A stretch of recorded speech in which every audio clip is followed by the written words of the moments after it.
u večerašnjoj Bujici na mreži pogledajte sve o predstojećoj političkoj bitci za Split. Gosti Bujice su kandidati HDZ-a za gradonačelnika Splita Vjekoslav Ivanišević i župana Splitsko-dalmatinske županije Zlatko Ževrnja. Mislim da gospodin Baldazar nema što kazati.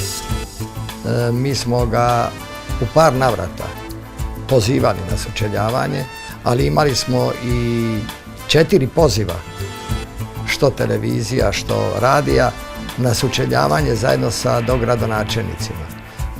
Naša prva reakcija je bila pristajemo odmah. Za mjesto župana to mjesto je zaista vrlo složeno, odgovorno, zahtijeva niz kompetencija, poznavanja, niz struka da biste mogli sudjelovati u kreiranju odluka i na posljedku vi kao župan morate donijeti odluku.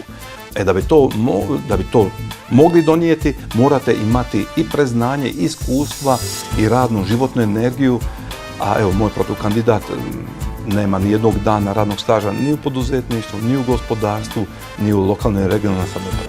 Mreža TV vam predstavlja Bujicu Velimira Bujanca, provokativniju i uzbudljiviju nego ikada do sada.